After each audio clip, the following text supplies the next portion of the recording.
Hello, everybody. My name is Edward S. Redcar, and I'm the host of Edward S. Redcar's Entertainer Chat.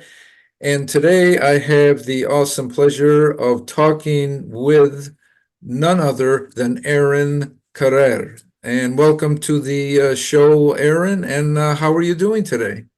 Hey, thank you for having me. I'm doing great. How about yourself? I'm doing great too. I'm doing great too. Been looking forward to speaking with you today on my show, and thanks for graciously accepting the invitation to be on the show. We're going to have a lot of fun and uh, learn about all things Aaron today. Well, maybe not all things in the time that we have in the hour that we have here, but Making well, me nervous. no, no, no, no, no. We're Like I haven't stepped on a scale in years, so none ya, okay. none your business. Neither have I. Neither have I. So. Good for you. Okay, so what I usually like to do, everyone that's on my show, I like to know how they got into the business, the entertainment business that they are, and what their projects are and things like that. So, my first question I'll pose to you, on your Facebook profile page. Um, I have to read this off because there's so many things about you that I have to have a cheat sheet here to kind of uh, tell about all the things that you're into.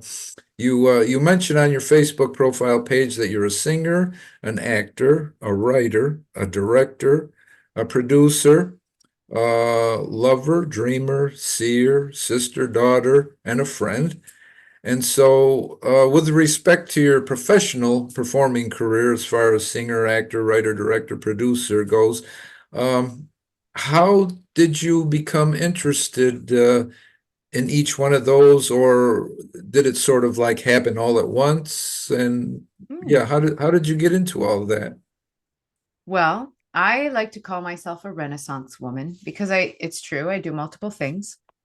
The truth, I think, is that when I was very little, I always wanted to be uh, Bette Midler and Barbara Streisand. And I also always wanted to be Lucy Maud Montgomery, who wrote Anne of Green Gables. And I always wanted to be Nora Ephron, who wrote one of my favorite movies. And I also wanted to be, I emulated many creative women, is what I'm saying. But I've Hmm. always sung my whole life. I've always played piano and I've always sung. And I started really singing as my first true love. But I'll tell you, even as a kid, I would write stories and books and poems. And I was doing little one woman shows by the time I was, in high school, I literally did little one woman shows, like 10, 15-minute one woman shows. And it always all kind of came together. I didn't really aspire to be a producer or a director, but out of necessity, I have Hmm. done those things as well. Because a lot Hmm. of times, I'm not famous the way I want to be famous, or what fame would give me, I think, which would be more access to more projects and a little more power with the projects I want to do. Hmm. So, what I decided for myself years ago is that no matter what happens with my career, I always want some freedom to work on projects that are really meaningful to me, or Hmm. are the projects that if I had all the power in the world, and for example, I mentioned Barbara Streisand, I know how hard she fought to do Yentl. She Oh, yeah. fought so hard to be able to do that. So I'm certainly not saying that it's been easy for my forebears at all, but I've always thought, okay, I will find a way to do the projects I would want to do if I were in the position that I feel would Hmm. give me more Hmm. access to do Hmm. those. Hmm. So, I write for myself. I don't always write for myself. I write projects also for others. I write with my husband. We write projects where there's roles for me, where there's no roles for me. Hmm. So Hmm. I do a Hmm. little of all of it. Yeah, yeah, But yeah, I've just always been this way. I've yeah. just always done it all. Yeah, well, you touch on a good point there about creating projects and in relation to production and directing and things like that. And I know I hear a lot today that that it's a good idea to like create your own content so that, like you were saying, you create projects that had meaning to you or close to you, or messages that you want to, get out to the general public. So, would you say it's safe to say that, like, it's as far as like producing, directing, would you say it's safe to say that that's a natural progression from being an actor, is to like eventually migrate into the producing and the directing? Well, I think a lot of actors become producers. A lot of very famous actors, the celebrities, become producers specifically so that they can make sure they're always working. I remember Hmm. seeing an interview with Claire Danes, who's long time one of my favorites ever since I was in school, and she was in um, this show when I was in school. She was in this show called My So-Called Life, and I loved it. And then she was in Romeo plus Juliet, and my sister and I loved that movie. And I remember, and then she did Homeland all these years later. I mean, I've followed her all along. Homeland's one of my all-time favorite shows, right? And I would love to have a career similar to hers. She does amazing things. But I remember seeing an interview with her where she said before Homeland, she had 2 years. She didn't get a single offer. This is Claire Danes. This is a Right? very famous, very talented actor. So I figure if Claire Danes doesn't get an offer for 2 years, even after winning Golden Globes, Yeah, right. well, then we all need to be hustling a little bit, I think, in any Yeah. way we can. Maybe not everybody wants to be a producer or a director or a writer, but maybe you do want to start thinking about how can you cultivate relationships with Hmm. people to create the roles you want. Hmm. And Hmm. whether or not, so for example, we created Spy versus Spia, which is how we met in Hmm. Barcelona. We created Yes. this project based on who my husband and I, who we are as people and our natural chemistry and what people find funny about us, individually and together. And whether or not that show ever becomes moonlighting on CBS, which would R- be a dream, right? right, right. Yeah. At the same time, we learned so much about producing, about boundaries, about power, about personal strength, about switching roles, about having your producer hat and your actor hat, Hmm. and your writer hat, about how to really finish projects, about things you learn by doing. And Hmm. it's made us better actors, better writers, better producers. And I believe in a commitment. I'm very committed always. I'm committed to always growing in all of my arts that I do. Hmm. I just am committed to that. I want to keep becoming better and better. Right. And one, Yeah. Right. As do yeah, we all. Right. Right. Yeah. yeah, As far as you were saying about uh, gaining experience by doing, I think that's a big part of it. I mean, uh, I guess we all can only learn like so much. Uh, Say like if we're trained in acting theory, or whatever it may be, but I think a lot of it has to do with experience, because the real world is a great teacher too, right? I mean, yeah, classes are great, workshops are great, but uh, sometimes there's some variation on what's taught in workshop or classes, and yeah, learn. I know I found out myself like that. I mean, learning by doing is just as important. It sort of supplements like a class or a workshop. I don't know yeah.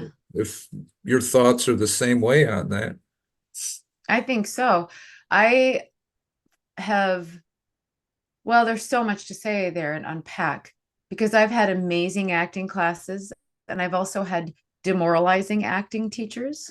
I've had, I'm so blessed to have one of the most amazing vocal teachers and coaches, I think, in the world. And Hmm. I've gone to many, many a teacher and many, many a school, Hmm. and I've had some good teachers. I've had some detrimental and destructive teachers, and I'm Hmm. so lucky to have my teacher who's now my coach. I can call him and say I'm having this one little thing happening in my voice, and he can hear it in my voice because we've worked together for 10 years, or no, Okay, okay. almost 12 years now. And he can be like, oh yeah, your tongue is riding up or whatever, Oh, really? Wow. some technical Okay, thing that okay, singer talk. But okay. I'm just saying, like, it's when you take what you've been learning and you go on set or you go on stage or you take it out to the real world, including auditions, where the rubber hits the road. That's right. that's a whole other experience. And Oh, right. it's, you need to prepare as best you can for those experiences. But honestly, you learn by doing. One of the reasons I have become, I'm going to use the word facile in cabaret and on stage performing as a singer, and and improv, and I'm really good at rolling with the punches, Hmm. no matter what happens, simply because so many years I toured and performed. And when I started out, 19 years old, booking my own gigs, writing my own songs, getting in my own little car, my own little Volkswagen Jetta, That's and great. Yeah, driving all over. And it was, you know, I I wasn't, it's not that I wasn't afraid or that I was that's right. so brave. I That's was. I right. was so scared, but I had to do it. So I That's right. did it. Oh, yeah, I definitely agree. Yeah. Well, in those instances, I mean, I found out in my journey too, is that, like you said, you're afraid, but it's like you're, to me, the way that I explain it is that my passion and my wanting to learn superseded the fear. It was greater than the fear.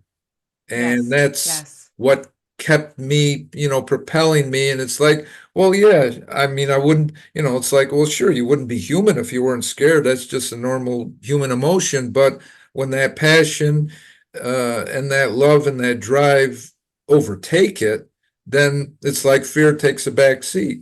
That's the way Yes. that I feel about it. It's okay. Sit in the back seat, read a book or something. I'm too busy up here with my energy and my passion. You just sit back there and keep Right. quiet, and we'll keep driving. We'll keep driving down the road to where we want to go. Right? Love it. Absolutely. You're not disregarding the fear. You're actually including it. You're just not letting it drive. No, no, no. Yeah. It's like I got the driver's license. It's like you never went to driving school, so you have no right to tell me where to go or what to do. It's Exactly. like, just keep quiet back there, read a That's book, right. and let me Yep. go. Yeah, yeah. But like your passion and your drive for your acting, you mentioned that you always loved to sing and you sang in high school and things like that. Um, uh, uh, did you ever get involved like in as part of your training, um, like local community theaters around, when you grew up? Were there a lot or a Yeah. little community Well, theater? I grew up in an area where there is a very rich music and community theater community.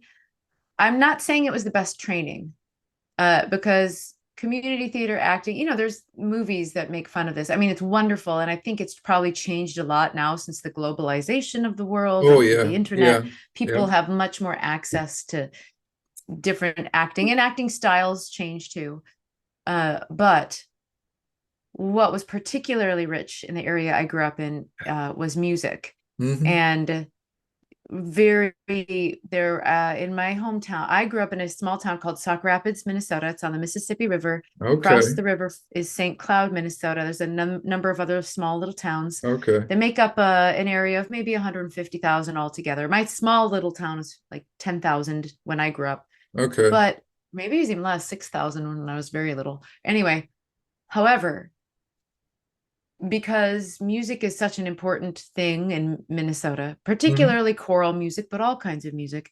And there were two colleges and a university, and also a number of other community colleges that all had music programs. Hmm. I was so lucky to have singing and piano teachers who were university level when I was young. Oh, So, wow, that's a big advantage.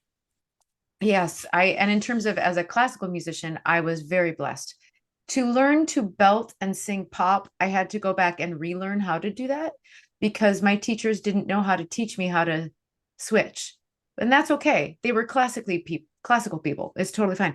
Yeah, yeah. But I did later learn how to do a pop belt, how to do a Mhm. Broadway belt, how to do all of that. Sorry, my phone just went off. Okay. I tried to turn it down. Let me see if I can make it go. I turned it to do not disturb, and it like my phone was like, no, we're going to disturb you. That's right. Yeah. All Well, right, let's try that again. yeah, technology rules today. It does what it wants to. It doesn't matter what we want it to do. It's got its own mind. So, yeah. Totally. It's So, like, you know what? I know better than you. I was like, I know, really, really don't. Okay, now it says my do not disturb is on. Anyway, okay. so I later went back and learned how to mix belt for Broadway, for pop, for rock, Okay. and do it in a healthy way. Because when I started doing my singer-songwriter thing when I was 18 years old, and I just started doing it, I did a lot of things. I'm going to say that were not healthy vocal practices. And I hurt my voice and I had to go back and relearn how to do belting. Oh, But that's wow. normal. A Uh-huh. lot of singers, I mean, famous singers. There are so many famous singers who had to go back and relearn how to belt. Gwen Stefani, Sting, Adele. These are all people who got nodes from certain habits. Hmm. It's Hmm. a lot of pressure to be in their position. They're on tour, they need to deliver, and a habit takes over when you're tired, you're stressed, you're on the road, but it might not be good for your vocal nodes. So I just know Hmm. it's normal. And I also am kind of saying it almost like, if you are a singer and you need help, there is help for you. You're not alone. Now You're you're not alone. now you're starting to sound like an infomercial now. I mean, I'm not even promoting any particular teacher or style. I just want people to know you're not alone. If you're like, I can't get over this habit, yes, you can, because I Yeah, have. yeah, yeah, yeah, yeah. Entertainer Chat's first infomercial in the middle of the interview by Erin Carare here. Right. So 59.95. Call now. shipping and handling not included, That's right. Or three small payments of 79.95. Wait, what? Watch out for the small print, right? That's right. Yeah, yeah, you were talking about all of your experiences and everything, and all of your experiences have led uh, to the success of your film Spy versus Spia, which you mentioned before, where you and I met at the film festival. Love and Hope International Film Festival in Barcelona, which, by the way, won Best Web Series at that film festival this past September. And Yeah.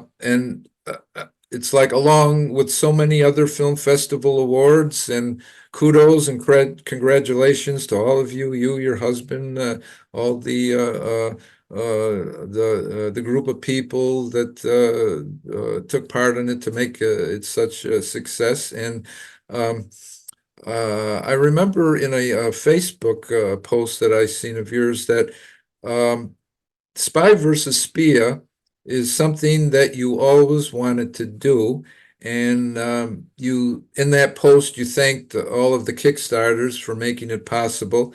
And so that got me to thinking, have you always wanted to do this exact type of particular spy story, like you were saying, like a moonlighting type thing, or have you always just wanted to do any type of film and this happened to be the one?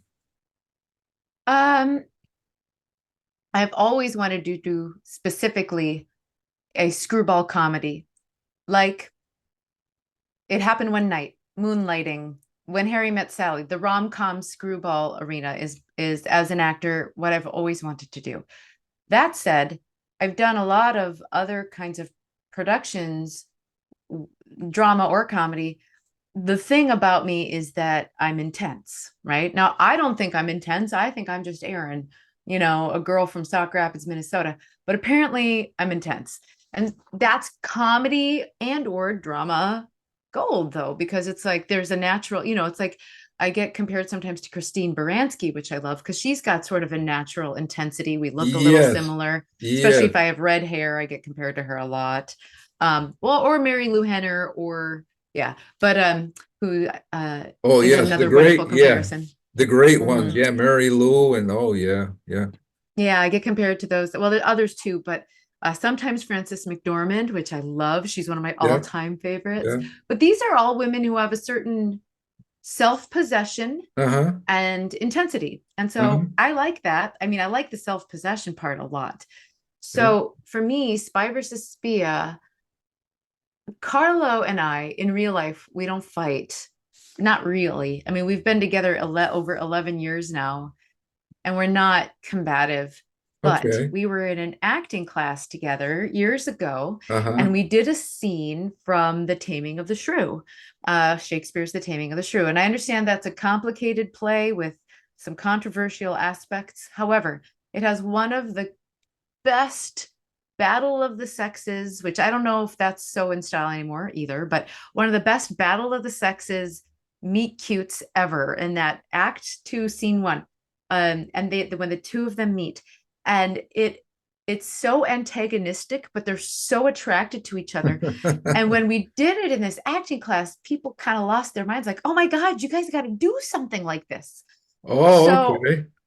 started thinking about what could we do where we're two characters who are supremely attracted to each other, but hate each other also, or have to Okay. fight each other.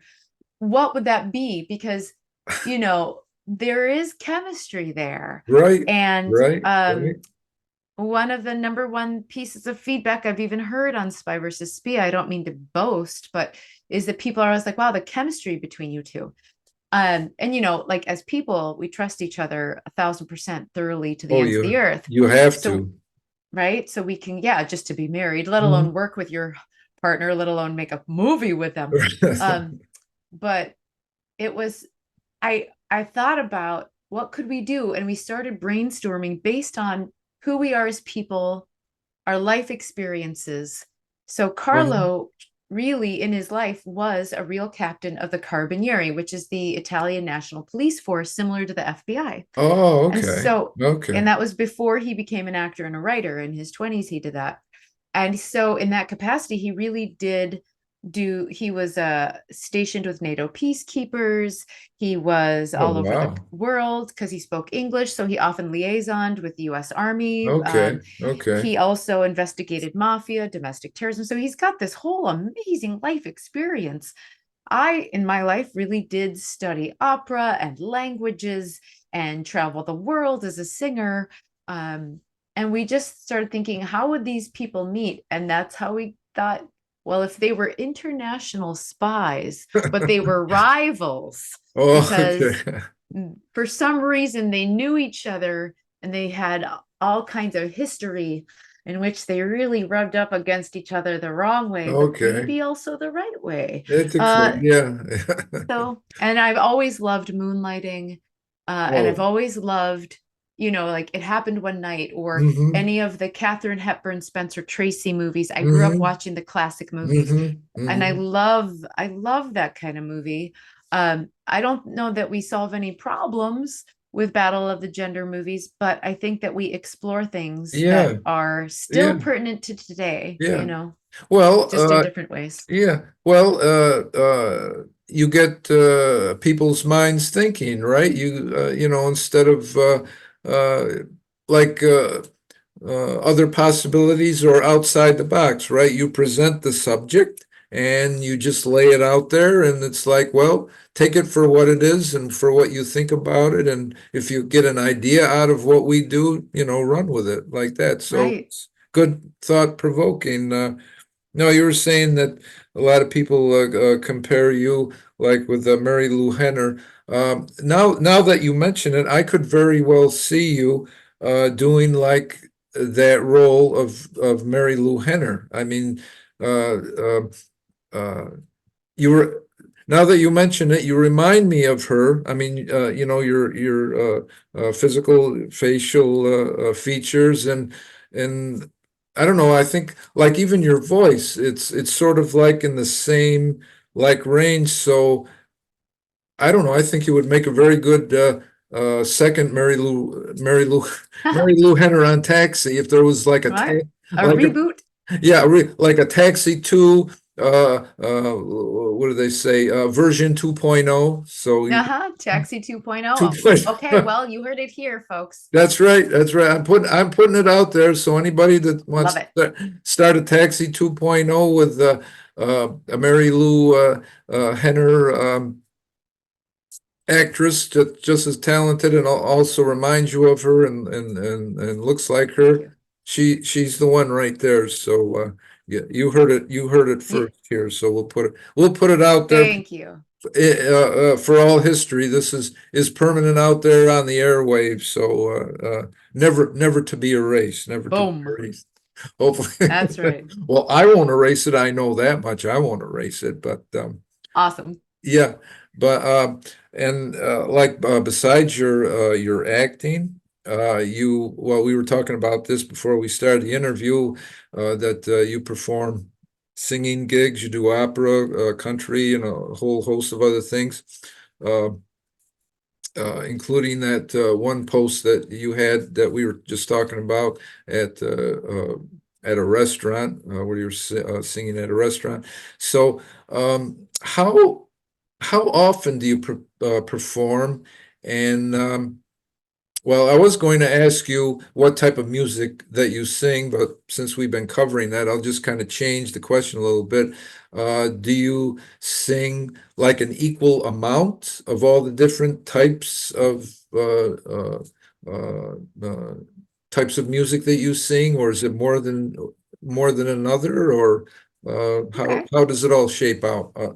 How does it all shape up? Yeah, my singing career has been extremely diverse for a couple of reasons. So I'm a classically trained, hooked on pop, schooled in soul singer. What does that mean? I sometimes tell people I'm a classical pop classical pop crossover Broadway jazz singer songwriter. Like, what? You sing everything? Yes, with a little country and a little rock and roll. In life, I was classically trained first. But I grew up, my dad had me listening to jazz and R&B and soul, and he loves that kind of music. So I grew up loving Nina Simone, Ella Fitzgerald, Billie Holiday, Donny Hathaway, just some great vocals. And then when I started a singer-songwriter career, I was about 17 when I started writing my own songs. My and my songs would get compared a lot to people like the stuff my mom listened to, surprise, surprise, growing up, which she loved Fleetwood Mac, Annie Oh, Lennox, Carly oh, Simon, oh, Linda oh, Ronstadt. oh, These days in life, so I went and I did the singer-songwriter thing. I went back to school for music. I went okay. back and finished some opera training, thought about going to grad school for opera. Uh-huh. But I met my now husband, fell in love, and decided I was in New York at the time, decided to come back to LA to be with him. Sorry, New York. And met my brilliant vocal coach here who taught me how everything I was just some technical things I was missing so that I could Broadway belt, I can pop belt, I can jazz, I can opera, I Okay. can do it always sounding like me. Because the brilliant thing about him is he doesn't teach you to sound like opera and then sound like pop. Uh-huh. I always, just like Andrea Bocelli, always sounds like Andrea Bocelli, right? Yes. Oh, wow. So Yes. Yeah. always. Annie Yes. Lennox always sounds like Annie Lennox. The great Uh-huh. ones always sound like themselves. Whitney Houston always sounded like she's my favorite all time, I think the greatest pop vocalist. Right. She always Yeah. sounded like Whitney. If she was singing Oh Holy Night, she was still Whitney. So, of Yes. course, yes, to sing opera, there are certain, I'll use more vibrato. If I'm singing Broadway or pop, I'll do less vibrato, Okay. unless I'm right. Um, Okay. but that Okay. said, I'll compare myself somewhat to Linda Ronstadt because she started singing, the songs, the canciones de mi padre, right? Yeah. The Yeah. Mexican songs. She went Yes. into country and folk rock, and then she did R&B, and then she went and she sang operetta, and then she Mm-hmm. went and she sang the Great American Songbook. And I feel like I'm like her. It's not that I wanted to do everything. It's that my singer-songwriter career lasted about 10 years. I was signed briefly to a label. I toured, I played South by Southwest, I got radio airplay, and then it just all kind of fell apart. And I needed to know what to do with myself after that. So I started singing this music I grew up singing, which would have been opera, Broadway, and some jazz. And that's when I was like, okay, I'm going to go back and finish my opera degree and maybe go to grad school. And it just kind of happened. Mm-hmm. I Mm-hmm. now, because I have both studio experience and touring experience, I basically do sing everything all the time, depending on the gig. I've sung on scores for film. I've sung new age music, like spa music. Mm-hmm. Every Mm-hmm. month I sing at a cabaret, and Mm-hmm. it's called classics. So it's not classical music. It's like one month it's crooner classics. We're singing the Great American Songbook, jazz, Okay. Frank Sinatra, Peggy Lee, Ella Fitzgerald. The next month we'll do Broadway classics, and it'll be everything from the 40s through sometimes we'll do more modern musicals also, Yeah, but yeah, yeah. whatever, but the hits, we're talking like, Time Life hits. And then we'll do, right? Right. You remember those There's that infomercials? infomercial again. I There's can't help it. It's stuck in my head. And then, That's okay. right? It's a first here anyway, so Well, it'll be great for publicity for right, you and that's I. right. And if you call now, we've knocked the price down to 49.95. That's right. But Checks, next, we don't accept right? checks. No No, check. of course not. No, no, no. Venmo. If you next February is our next show, and we are doing a tribute to love. Oh, So it'll wow. be love songs, and that's Mhm. fun because that's inclusive of Broadway, jazz, classical music, pop music. Last actually, I've talked the producers into letting me sing a couple country songs. Some people hate country, but there are some country songs everyone loves, like Crazy by, Mhm. Patsy Cline. So Mhm. Mhm. so I can't believe it's controversial, but apparently it is. So not Patsy Cline, but you know what I'm saying. Yeah, yeah, yeah, So yeah, yeah, to me, yeah, it's just yeah, storytelling music, just like yeah, Broadway. yeah. It's like there's a crossover to me. In Broadway, you're telling a story, Mhm. and or sharing your emotions, and in country, you're telling a Yeah, story and sharing your emotions. right. So just like But in any yeah, great song, yeah, right? just in a different way, right? Mhm. Like in the country frame of mind, or an opera frame of mind, or a greatest hits songbook great of mind. Oh, this is a fun one. This is sort of the conversation I had when I first met a certain man in my life. Birds do, bees do it, even educated fleas do. Let's do it. Let's fall in love. In Spain, the best upper sets do it. Lithuanians, and let's do it. Let's do it. Let's fall in love. I mean, it must be really, really interesting and exciting to be able to cover that many types of music. It must keep everything fresh, right? Instead of I'll tell singing like you. this, you know? Yeah, I mean, if I had been able to be Lady Gaga, I would love that too. Well, like speaking of someone who crosses genres, that girl Hmm. sings Hmm. jazz. Hmm. Woman, she's my age. She sings pop, dance, jazz, Yeah, Broadway. I yeah, wouldn't be surprised if next she does a little operetta too, just because she sure. can. You Oh, know what I'm yeah, saying? yeah, Why yeah, not? yeah. Well, So, when for a time there when she was singing with Tony Bennett, uh, yeah, she was great, the huh? great Tony Bennett. Yeah, God bless. Um, Rest in peace. yes, rest in peace. Yeah. When she first came on the scene, some years ago, if someone were to tell me that she during her career at some point she would have been singing with Tony Bennett, I wouldn't have believed it at all, because Yeah, I know she was talented when she first started with, her own music that she created, but that's something to me that came like out of left field. I mean, I know she was talented, but it's like, wow, it's like this this person is really talented. I mean, if she can go from the pop and everything else that she creates to like totally turn like 180 degrees and sing with Tony Bennett, it's like, wow, right. you know, And yeah, still be very, her. And yes, still be her. yes, yes, Yep. and still, let's see, what's the name of her followers? Oh yeah, I forget what they're called. Yeah, well, you know what I mean. Monsters, little The monster, monsters. yeah, Yeah. the little monsters, or Yeah, something like something that. like that. Yeah, Yeah. and they still follow her no matter what type of music she does. They still follow her. So yeah, she keeps things fresh too with her career, and And The other interesting part about it too is just technical. Like every day, what the audience can't see is my little setup is sitting just above my keyboard. It's not turned on, so I won't play for you. But every day I work on a little classical piano, a little jazz piano, just to make sure I can keep my hand in it, a okay. little classical music, and then another song. Right now I'm writing a new song. It's a song for the holidays.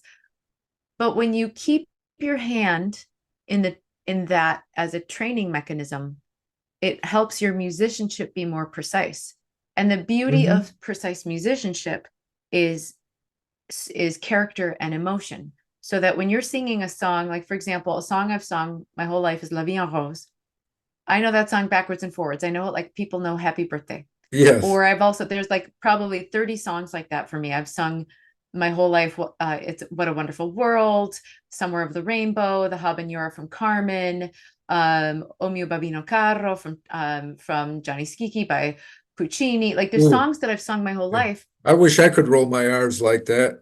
You say Hey, or something, or something. you did pretty good. There you Oh, go. okay, okay. That was Well, pretty I had good. a good teacher. I have a good Uh, teacher. Very cool. I was gonna say I can teach you how to roll an R, but you already know how. Um, but anyway, the point is like when you have a technicality that a technical aspect that you're committed to deepening, and for me it never grows old. It just gives you that much more space inside the notes to play with as Hmm. an actor, as a Hmm. with the music, with the dynamics, with the, how loud, how soft, with the Hmm. shape of the note, with the character, with your emotions, with Hmm. whatever's Hmm. going on with you that day. Because you might have just gotten off the phone with somebody or gotten out of your car and been yelling at somebody because they cut you off in traffic or something. Right. I don't know if that's ever happened to you. But and All then of us, you yeah, all of us, yeah, right. yeah. And then I try not to. I try whenever somebody cuts me off in traffic, I try to say, because I'm trying, or peace, because I'm trying to Right, right. remove that from my conversation. But the point It, being, I hate to digress, but I love to digress, well, that you don't have to disregard those feelings. You bring them with you into the song. yeah. And if you trust your technique and you trust your Uh-huh. technical investment, it's Right, all right, here. right. Anyway, So shop talk. Sorry. no, that's a good point. I'm glad you brought that up because then you bring that to the song or whatever, and uh whatever you were feeling in that like aggravated moment, like you say, you incorporate it into your artistry, and uh, that will help someone else maybe dealing with a situation that they are if they hear like what you are singing, so that might help them. And just like with acting, I've told a lot of people this, like in theater, uh, like in the theater, you know, you don't see the audience. The audience is in the dark, and you got the bright lights on stage, and you're sort of blinded to what's in the audience. But it's like one time it occurred to me that if an actor is saying their lines, there might be something, a word or a phrase in their lines that they are saying that in some way might help maybe somebody in the audience. Maybe they've had a bad day before they got to the theater. So maybe something that you're saying in your lines might help them. You might not ever know who they are. And most of the times we don't meet like all or most of the people in the darkness of the theater audience. But I always thought that I'd like to think that, we as actors help them in some way. We might not even be aware of what we are saying is helping somebody. They might take it in another direction that we never thought to take the meaning of it in that way, but that might help them some way. And so I always thought of like actors as I don't know, like emotional doctors, if you could say that, Oh, that it might cool. be helping them somehow that we might not even ever be aware of. So Right. that's my soapbox statement for today. So I just thought I'd Love it. throw it in. I just thought I'd throw it in there. So but Put that on my business card, emotional doctor. yes.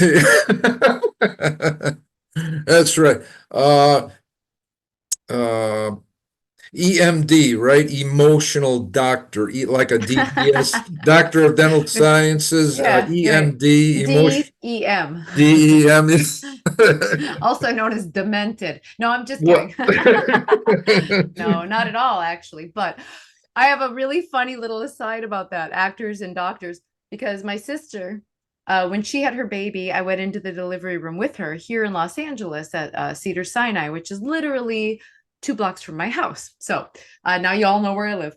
And I walked over and I was there to be just to be helpful in the delivery room. And it was the coolest thing I've ever done in my life. I don't have kids, but it was so amazing. But because we're right here in the middle of Los Angeles, the delivery nurse was telling us a story about an actor. She didn't say who it was, who was very, very famous for playing a doctor on television.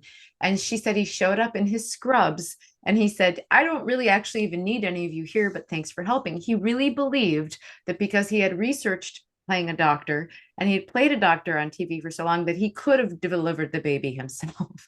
And I don't mean to be derisive. I mean, maybe he sat in on 100 births or something, but I'm Wow. like, I mean, no, medical school is Yeah, that's kind of a necessary. little different. That's kind of necessary in those, well, it's necessary in every medical situation, not only in that situation, but yeah, I mean, I might have confidence as an actor on stage or in film, as we all have to have a certain amount of confidence in ourselves, but that's kind of stepping over the line there. I mean, to me A anyway, little, yeah, yeah, it's maybe. you know, you you can't exactly, you're not exactly qualified to step into an operating room and say scalpel, and the No patient way, right? the patient will wake up from the anesthesia and say, no way, you're not a real doctor. You can't say, I'm not a real doctor, but I play one on TV, something like that. But Kind of funny, right? it is hilarious. Yeah, it is hilarious. So, yeah, I mean, you do so many things, acting, singing, and musician, everything. And I've also noticed that you have a podcast, and I've even messaged you about this, like in comments to your podcast, and your portrayal of this Joan de la Fleur, to me, when I first seen that on one of your posts, the first thing, I mean, your mannerisms and your facial expressions, even the hairdo, it reminded me exactly of like Joan Crawford. And I remember I commented that to you too, and then you says, "Oh no," I remember you says, "Oh no, no, no, I'm playing this fictitious character, Joan de la Fleur." So, Yes. and But but you're no, right. Inspired by Joan Crawford, surely, is one of the inspirations, truly. yeah, no, I mean it to me it was like spot on. I says, I mean that's the first thing that came to my thoughts. I says, well, I mean that's spot on, like Joan Crawford, impression, things like that. So that got me to thinking that um to ask you what was the reason for creating the character, and what's the general idea of the podcast all about? Sure. So the podcast is called Joan de la Fleur, the podcast experience. And do you know she's actually about to record a holiday special soon? So keep your eyes open for that. What happened is, it's kind of a long story. I wrote a novel. That's okay. All right. I'm Yeah, I'm exactly. all ears. Get a lemonade. I or a margarita maybe. I wrote a novel and it's I dreamed the idea first. And Oh, it's about, really? yeah, it came to me in a dream. And then I started developing it as a novel. And then I wrote it as a novel. And then that novel has won a couple of fiction contests. It's won two. And Cool. I even got offered a publishing deal, but then the publishing company closed right before they published my novel, Oh, which was a big heartbreak in my life. It really hurt. And yeah, sure. After putting all that work and effort into it, sure. Yeah. yeah, but I'm not done with the novel. I'm gonna probably do an edit before I start pitching it again. But I also would love this novel to become intellectual property IP for a television series or film. And there's a character in it who's the main antagonist, Uh-huh. and she is a ghost. Oh, She's the ghost of a forgotten 1940s movie star, and oh. she cannot believe that she's forgotten. So in the novel, she believes that it's still the 1940s. So what happens is in the novel, a young, quirky, uh, sort of like slightly awkward but lovable young actress inherits a haunted house. She doesn't know it's haunted when she inherits it. She discovers it's haunted her very first night when she is awakened by spirits who believe that it is 1942 and that they are making a studio picture version of, believe it or not, Shakespeare's The Taming of the Shrew. Where did that come from? I don't know. Well, It was in my dream. we've just come full But I'll circle obviously I here, have an affinity for that play. right? We Yes, have, we've but I come have full an affinity for circle. that for Shakespeare, and that's right. So, and not only do they believe that it is 1942, but they believe that Kate, the protagonist of my novel, is not Kate. She's not a girl. She's actually mega macho male movie star Rex Morris, based like on a Clark Gable, Rex Okay, Harrison type character, like okay. kind of suave, super macho, a little Errol Flynn vibe, and that they believe she's this guy, and that they need her now to film opposite Joan de la Fleur uh, in this movie of The Taming of the Shrew. So Kate has to suddenly become this male movie star like Errol Flynn or Clark Gable, playing Petruchio in The Taming of the Shrew opposite Joan de la Fleur, who's a total hard as nails glamour diva, just Right. impossible, just difficult as all get out. And I love all my characters so deeply that when the publishing company folded and my publishing deal went down the drain and I was so brokenhearted, and after I was done crying for a month, because I really wanted I really love this book and this story and these characters. I decided I would do a podcast as Joan. So the podcast is a little different in that she's a ghost and she knows it. Now, she does not like the term ghost, it's very pedestrian, but and Oh, she is, of okay. course, anything but. She prefers the term phantasma. But Oh, she is okay. doing this podcast to remind modern audiences of the greatest actress of her generation, her. So it's a lot of fun. It basically lets me do sort of like an Oprah Winfrey show, but as a Yeah. total crass diva who just has no time for anything. So character wise, she's a little bit like Joan Crawford, but also maybe a little bit B. Arthur and a little bit, Oh, yeah. like VR. just Oh, a yeah. little bit. She's got a dry sense of humor and Yeah.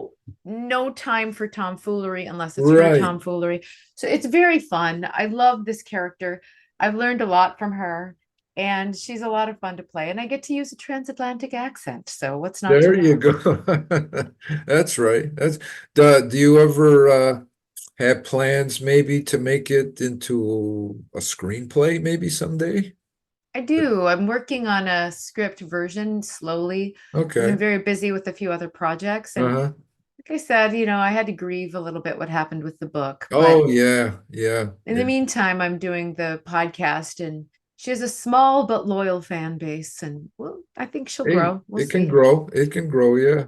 No, yeah, that's a terrible feeling. Yeah, when you work on something and for as long as you did, and then like they say, have the bottom drop out from beneath you like that. That's yeah, that must have taken a little while to rebound from, right before you finally, got picked up your bootstraps and said, "Well, I'm going to keep going with this," right?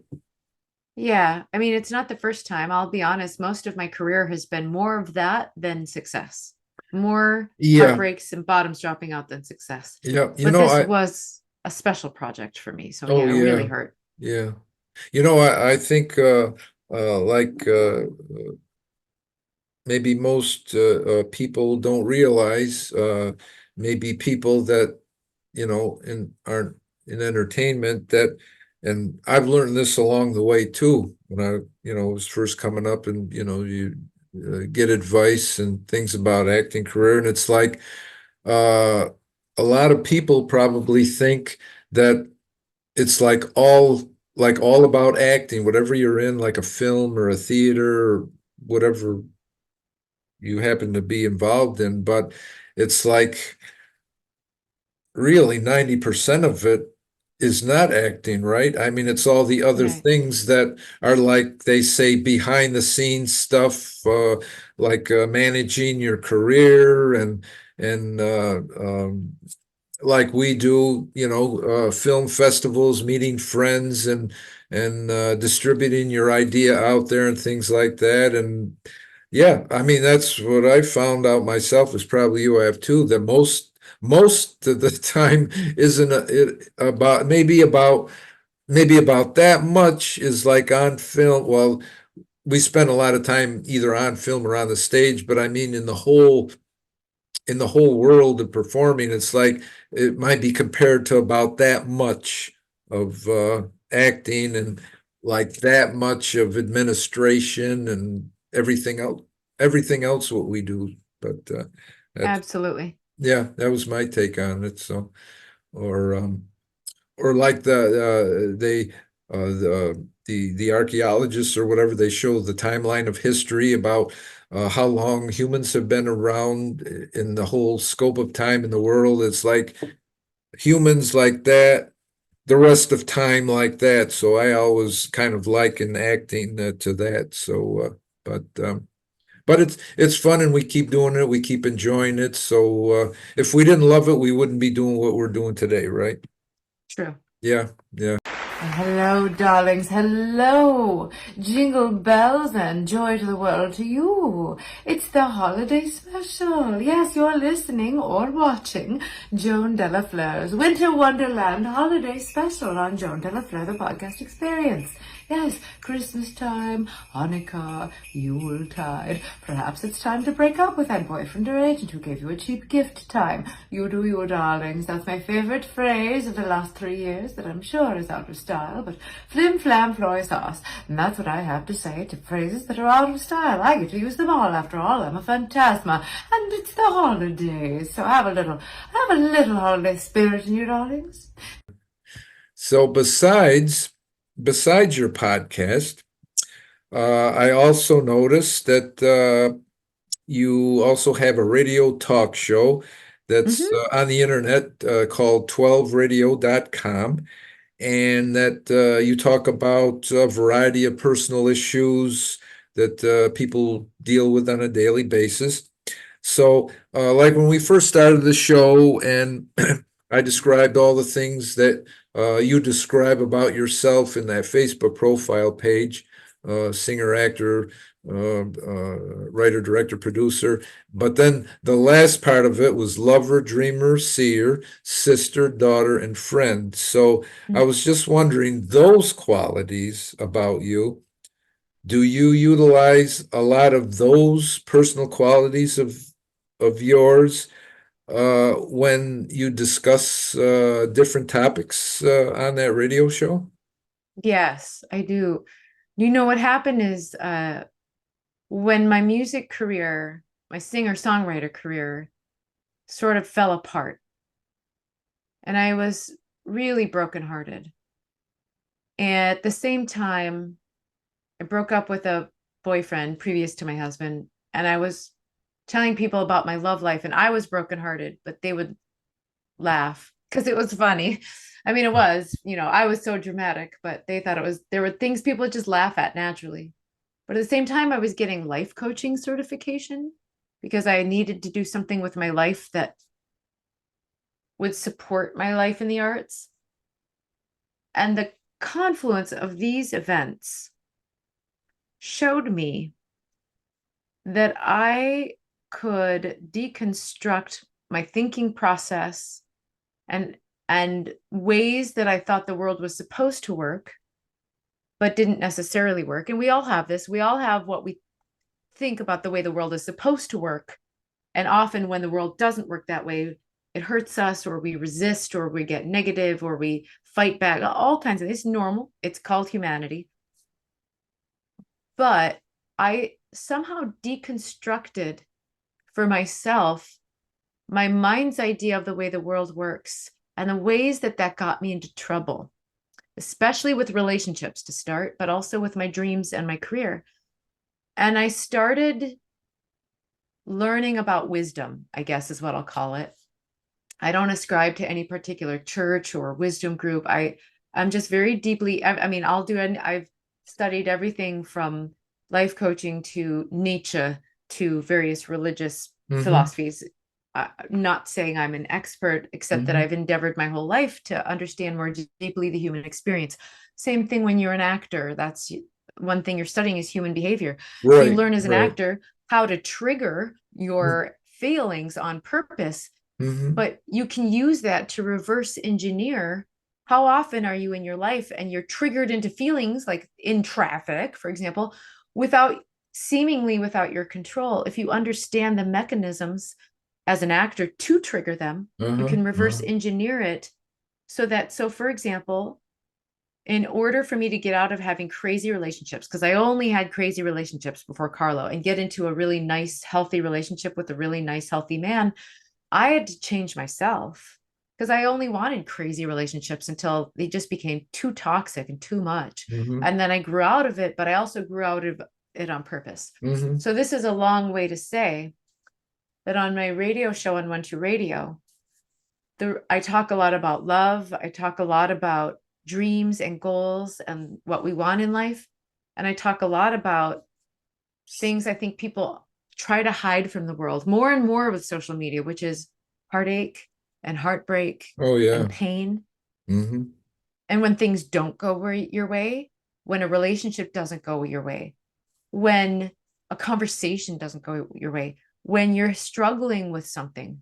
Because I think we need to talk more about that and learn tools for ourselves. I'm certainly not saying I know everything. I'm Hmm. saying I've learned a lot of tools I want to share with people, not because I think you can have a perfect life, but because when trouble happens, when pain happens, when someone gets sick, when a record label drops you, when a publishing company folds and you Hmm. lose your deal, Hmm. when a family member passes away, Hmm. when a friend decides to drop you and you don't know what you did, how can you cope with this and not, and maybe even learn from it, and maybe even find peace with your life? So that's what we talk about on my radio show. It's big stuff, and it's not for Right. everybody. A lot of people just want the quick life fix and the quick life hack. And Yeah. I mean, trust me, that's great too. I love it, especially when it works. But what about when you need something deeper? Yeah, I think a lot of times maybe the life maybe in most instances the life fixes aren't quick, right? I mean, No, it seems the majority of them take a little bit longer maybe than people have the patience to hang around for how it's going to turn out. right. Something It's like like that, yeah. people who want to lose weight, right? Like I'm kind of not a diet. I'm specifically not into diets, but I know there are people who want to lose weight, for example. It's a lifestyle change. If you It try to go is. on a quick fix diet, it'll crash and burn on you eventually. They Hmm. say Hmm. diets only work for like 3% of the population. Just like Now there's Yeah, just like New Year's resolutions, right? Right, exactly. Now there's Ozempic, and I don't want to, when Wegovy and those kinds of the semi-glutide drugs for people with type 2 diabetes, and I don't want to judge whatever anybody wants Right, to do. It's right, your life, it's your body, right? right. And maybe that really will be now a quick fix in a way. If it helps people, I'm so happy for them. Uh, because from what I've learned from friends who have taken it is that it sort of, for people who had like eating disorders, for example, turns off the food chatter.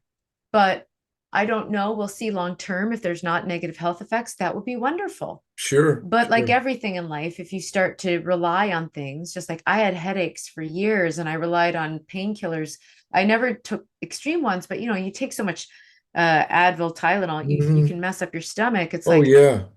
you Oh got to yeah. find other ways to manage. Right, right. And Yeah. so I'm just saying, like everything in life, I actually think I actually believe it's not meant to be a quick fix. Life isn't meant to be a quick Mm. fix, and it's a Other, yeah. gift. It's a Otherwise, gift.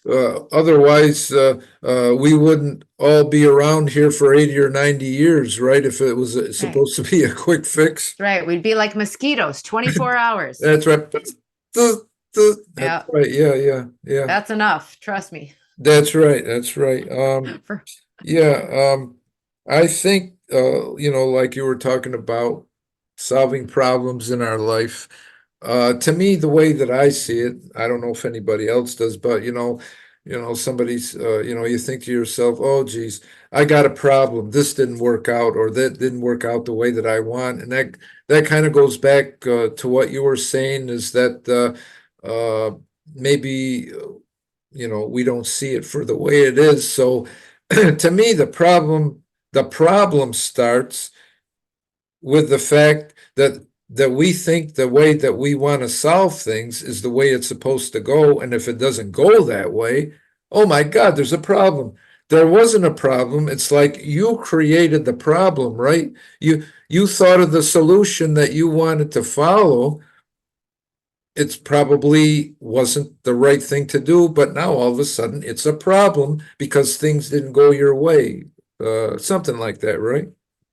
right. People mistake their worldview for the world's worldview.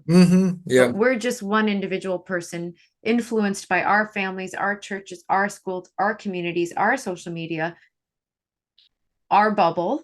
Right. And so therefore, what if instead we thought, what if I could tap into more perspectives and understand, like, what if I just opened my mind up to what other solutions could there be? Right. If I Right. were somebody in a different part of the world with a different culture, what might I suggest to myself? Right. I mean, yeah. Just as I have to try, just to Yeah, try. yeah. It's like everybody from all different countries. Yeah, they do have a certain way that they were brought up, a certain outlook on life, and I think maybe the confrontations, without sounding political or anything like that, but in a nutshell, I think confrontations arise from people not really understanding the other person. Each person, like in a different country, has different traditions, different upbringings, different languages. That can be like the big barrier right there, languages. So, yeah, to me, Right. it's like to me, life is like one big compromise, right? It's like you have certain ideas the way you think things should be done. I've got certain idea.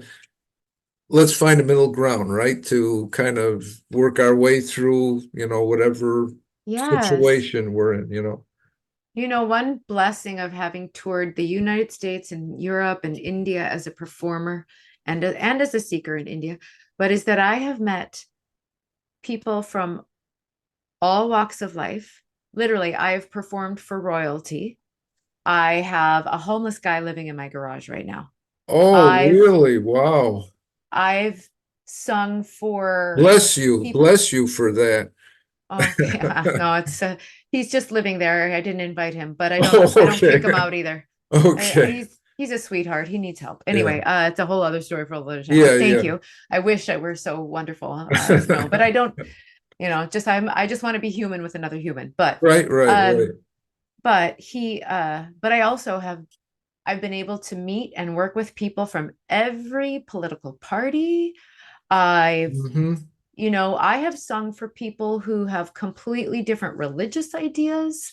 I've I've been in deep conversation with people I disagree with politically wildly, but what I think is we all are still human and there's always common ground somewhere.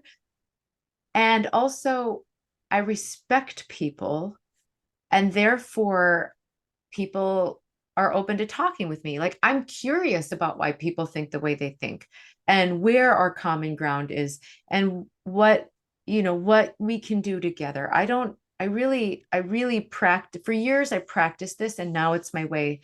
I don't need people to think the way I think I want to learn about them, Hmm. and Hmm. I want to ask questions and find our commonalities. I'm just thinking about, like, for example, once I was in this movie and we filmed in Alabama, and we were working with some people who were religious in a way that I am not, and we loved each other. Why wouldn't we? We had such a wonderful time working together. Right, We made, right. I mean, I never shared any of my religious or political beliefs with any of them. So maybe they didn't even realize that I didn't just naturally think the same way they did. Maybe they Hmm. didn't even know. Hmm. But because it wasn't really important to me to share. However, I loved them and they loved me. And Yeah, we got yeah. along just great, even if we might be on different sides of a voting aisle or a religion aisle, you Right, know? right. Well, like aside from like any political or personal views like that, somehow it just seems that you just like connected, like on a human level, Yeah. not Yeah. regarding any personal political views. It's just like they say, you clicked, right? I mean, We just clicked. you were on the same Yeah. wave, like humanly, you were on the same wavelength, even though you might have had different views on other things otherwise. Totally. Yeah, like you said, humans coming That's right. together, yeah, being human. Yeah, I yeah, have some questions I ask people if I feel like we're like a little not matching. I say, do you have kids? Right? Because if people have kids, they love to talk about their right. kids, Yeah, yeah. or let me see a picture.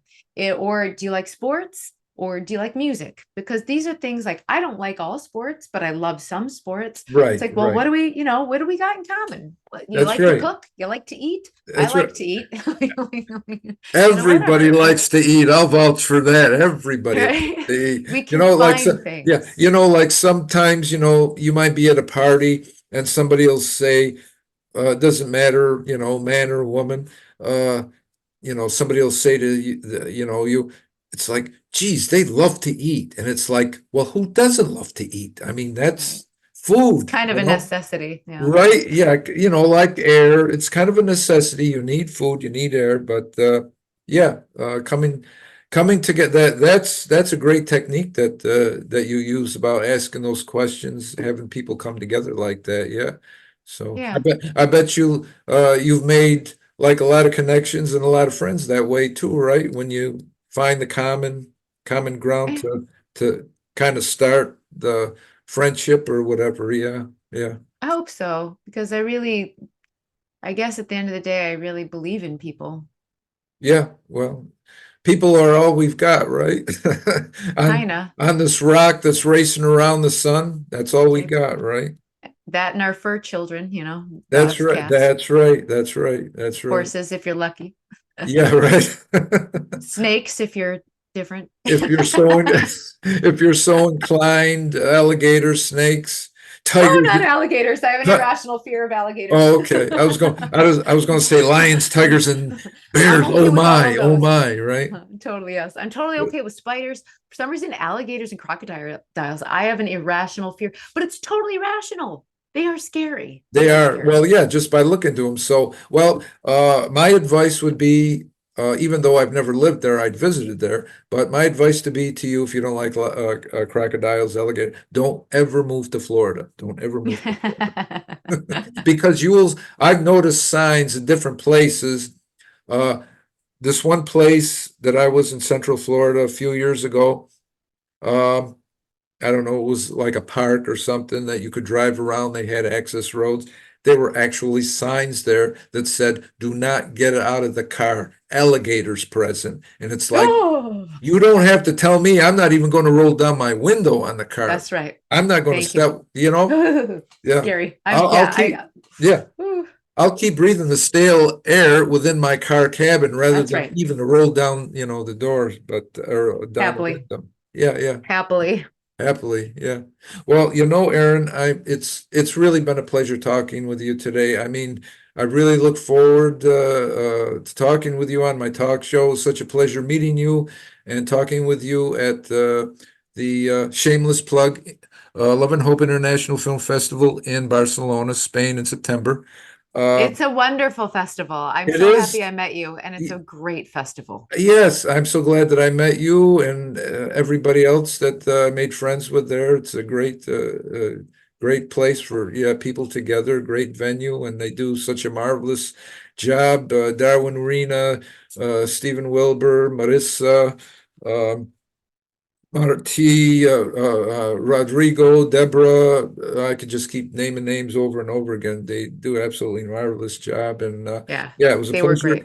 Yeah, pleasure meeting you there, and yeah, it's like we had so little opportunity to talk there because there was so much going on that I just felt that I had to ask you to be on my talk show so that all of us could get to know you a little bit more, like I said at the beginning of the program, so we can know about Erin, what's going on with you, how you got into this and everything like that. So, yeah, it's been a pleasure having you here today. And Thank you. thank you so much for being on my show. Thank you for having me. It's a pleasure, a pleasure.